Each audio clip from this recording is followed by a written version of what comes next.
saya akan terangkan unit 3 prinsip keadilan dan keprihatinan dalam membuat keputusan. Oke, ini decision making.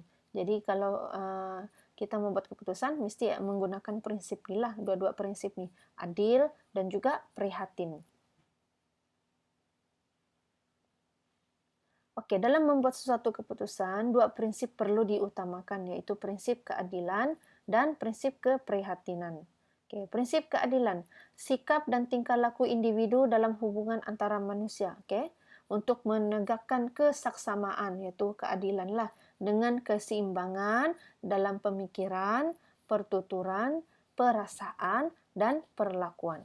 Oke, prinsip keadilan melibatkan sebarang perbuatan adil terhadap diri sendiri dan juga orang lain.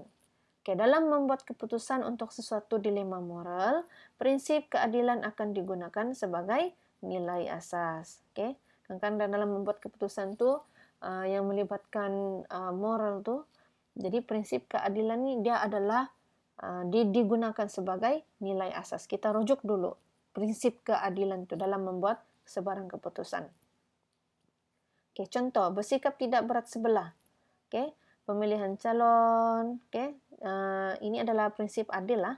Pemberian ganjaran atau hukuman, jadi dia mesti tidak bersikap berat sebelah, tidak bias. Layanan sama rata, tanpa mengira status sosial, tanpa mengira sosioekonomi. Maksudnya biarpun kamu nih anak datuk kah, anak raja kah, jadi layanan tuh mesti sama rata. Itu maksudnya prinsip keadilan. Ataupun biarpun iwapa kamu tuh berpenempatan ataupun bergaji tinggi ataupun ada jawatan yang tinggi dalam pekerjaan, jadi layanan tuh biar sama rata. Oke, kemudian menghormati hak individu, kemudahan untuk golongan orang kurang upaya. Jadi kita utamakanlah untuk golongan-golongan yang ini. Kemudian keperluan untuk golongan kurang bernasib baik. Oke, kemudian adil dalam mengagikan sumbangan atau bantuan. Jadi bangsa bencana, rakyat yang berkeperluan nih, jadi sumbangan tuh semuanya adil, sama rata, semua dapat. Biarpun sama-sama mangsa banjir tuh ramai, tapi pengagihan dalam sumbangan tuh mesti sama rata, adil. Oke, kemudian bersikap rasional, menganalisis situasi, kemudian membuat pertimbangan moral. Prinsip keprihatinan, pelakuan yang memberikan pertimbangan moral dalam melaksanakan peranan atau kewajiban terhadap orang lain. Kemudian mempertimbangkan kepentingan orang lain dalam situasi yang dihadapi.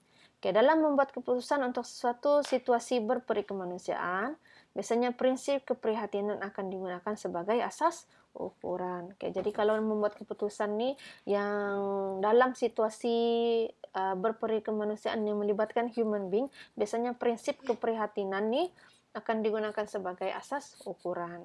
Oke, contoh berperikemanusiaan, menunjukkan sikap simpati terhadap mangsa bencana, mengambil kira keperluan golongan kurang bernasib baik, menjaga kebajikan orang lain melebihi kepentingan diri sendiri, melibatkan diri dalam program kesukarelawan, menyediakan keperluan asas kepada golongan yang memerlukannya. Pemurah, memberikan bantuan keuangan apabila diperlukan, meluangkan masa untuk membantu orang lain. Yang keempat, menunjukkan perasaan kasih sayang, menyayangi dan menghargai flora dan fauna, menyayangi sesama insan. Kepedulian, membantu golongan yang memerlukan bantuan, membantu dan menyelamatkan haiwan yang dianiaya. Ini semuanya adalah berdasarkan prinsip keprihatinan. Kepentingan membuat keputusan. Terdapat beberapa kepentingan dalam membuat keputusan dengan menggunakan prinsip keadilan dan prinsip keprihatinan. Apa kepentingan dia nih? Prinsip keadilan, tidak menjejaskan kepentingan orang lain, maksudnya adil lah kan. Menjaga hak kemanusiaan sejagat, mengelakkan perselisihan paham, membela nasib golongan yang tertindas. Biasanya kalau yang keadilan ini, bila salah satu pihak tidak adil, dia akan menyebabkan pergaduhan, perselisihan paham. Kemudian bila ada berlaku ketidakadilan, golongan terdapat beberapa orang lah golongan yang akan tertindas lah. Okay. Prinsip keprihatinan mengelakkan diri daripada menjadi mangsa keadaan, okay, menjamin keamanan dan keharmonian masyarakat. Okay, semua lapisan masyarakat mendapat keprihatinan yang sewajarnya. Okay. Dalam membuat keputusan untuk menyelesaikan suatu konflik, prinsip keadilan dan prinsip keprihatinan akan saling bertindih. Oleh itu, dalam menakul keutamaan antara prinsip keadilan dengan prinsip keprihatinan dapat menyelesaikan sesuatu konflik. Okey, beberapa strategi boleh digunakan. Okey, contoh strategi penyelesaian konflik. Mengenal pasti konflik atau permasalahan yang timbul, membuat pertimbangan moral, membuat keputusan dalam pemilihan prinsip keadilan atau prinsip keprihatinan, justifikasi kewajaran dalam membuat keputusan. Ini contoh sajalah, okay? Menggunakan keempat-empat strategi inilah. Nah, yang pertama kita kenal pasti dulu apa masalah yang timbul, apa konflik yang timbul. Kemudian baru kita buat pertimbangan moral. Nah, jadi baru kita buat keputusan lah berdasarkan prinsip sama ada kita menggunakan prinsip keadilan dalam situasi itu ataupun prinsip keprihatinan dalam situasi itu. Nanti Cikgu akan bagi contoh lah, ada contoh-contoh soalan di sini. Kemudian justifikasi kewajaran dalam membuat keputusan ini, jadi baru kita macam membuat penilaian lah, wajarkah tidak keputusan yang kita buat tadi itu. Okey, dilema moral berikut memerlukan pertimbangan wajar berdasarkan prinsip keadilan dan prinsip keprihatinan. Okey, contoh di sini ya. Charles merupakan atlet yang sering mewakili sekolah ke peringkat negeri dan kebangsaan. Minatnya terhadap bidang sukan amat mendalam. Namun begitu, Charles mempunyai masalah disiplin. Nah, dia ni seorang atlet pula sampai peringkat kebangsaan, peringkat negeri. Tapi ada masalah disiplin. Terutamanya berkaitan dengan kehadiran hingga dihukum gantung persekolahan. Okey. Semasa tamasya sukan antara sekolah peringkat negeri sedang berlangsung, Charles membuat rayuan kepada pihak sekolah dan berjanji tidak akan mengulangi perbuatannya. Dia memohon agar diberikan kebenaran untuk mengambil bahagian dalam acara larian. Bagaimanakah pihak sekolah dapat membuat keputusan terhadap rayuan Charles itu? Okey. Jadi ini kita tengok balik yang tadi. Menggunakan yang Nina contoh dia ya. Okey, proses pertimbangan moral dalam menyelesaikan dilema moral. Okay, konflik. Membenarkan Charles mewakili sekolah dalam bidang sukan atau terus menggantung persekolahannya. Itu adalah konflik. Okay. Pertimbangan moral. Okay.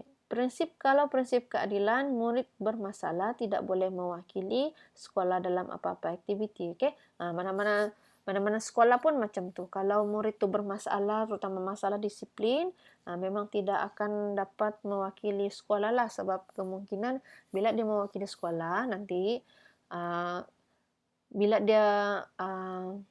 dia melakukan sesuatu yang contohnya yang boleh memalukan pihak sekolah, itu rasional dia. Supaya menjaga nama baik sekolah lah. Okay. Prinsip keprihatinan. Murid yang menunjukkan minat dan berbakat dalam bidang sukan tidak patut dipinggirkan. Okay, betul lah. Okay. Bila murid itu berminat, dia berbakat, sepatutnya kita tolong dia lah untuk mengasah bakat dia tadi. Bukannya kita pinggirkan, bukannya kita tidak bagi peluang, begitu. Jadi dilema pihak pentadbiran, murid bermasalah tetapi berpotensi mengharumkan nama sekolah dalam bidang sukan. Ini dilema dia. Okay, jadi pemilihan prinsip. Prinsip keadilan. Setiap murid perlu mematuhi peraturan sekolah. Okay. Boleh menjadi pengajaran kepada murid bermasalah. Okay. Prinsip keprihatinan. Memberi kebenaran secara bersyarat kepada Charles. Dan kemudian Charles telah berjanji untuk mengubah sikapnya. Okay. Jadi maksudnya di sini kita bagi peluang kedua lah. Okay. Ini mungkin pertama kali lah, mungkin kemungkinan Charles ni berada dalam situasi yang mungkin pertama kali dia menghadapi situasi beginilah. Kalau sekiranya sudah diberi peluang kedua masih lagi melakukan, mungkin pihak sekolah memang tidak akan bagi peluang lah. Oke, justifikasi. Mendorong murid yang berbakat untuk menunjukkan kebolehannya. Memberikan peluang kepada murid yang telah sadar dengan kesilapan yang pernah dilakukannya untuk meningkatkan prestasi diri. Oke. Anggota masyarakat akan merasa bangga dan bersyukur sekiranya prinsip keadilan dan prinsip keprihatinan menjadi amalan dalam kehidupan. Oke. Sememangnya prinsip keadilan dan prinsip keprihatinan merupakan dua prinsip penting dalam menyelesaikan suatu isu atau dilema bagi melindungi dan menjaga kebajikan anggota masyarakat. Memang kalau dalam kehidupan seharian pun bila membuat keputusan memang kita akan berada dalam dilema dan pentingnya prinsip keadilan dan prinsip keprihatinan ini dalam kita membuat keputusan lah. Okay?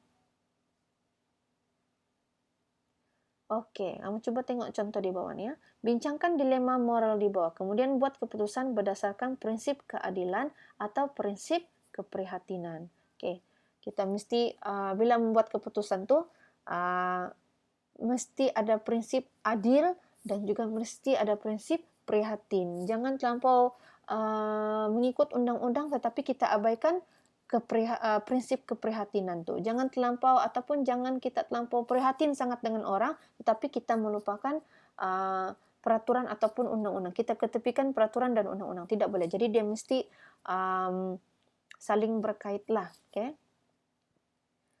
Oke, di sini Chin Meng Kiong dijatuhi hukuman penjara seumur hidup atas kes jenayah yang dilakukannya. Di dalam penjara, Chin Meng Kiong berjaya mengubah dirinya dengan melanjutkan pelajaran ke peringkat ijazah. Oke, Chin Meng Kiong juga membantu peserta lain untuk menuntut ilmu.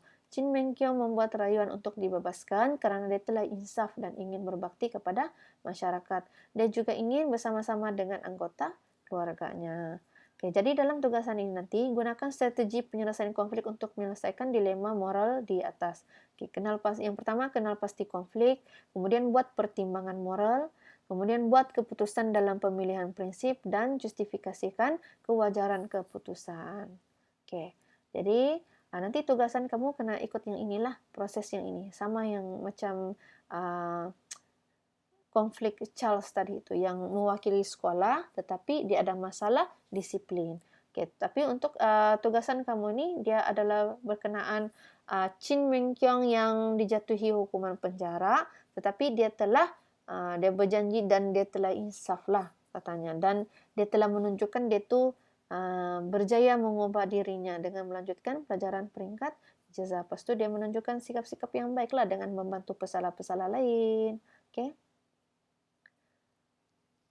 Oke, sekian itu saja. Terima kasih.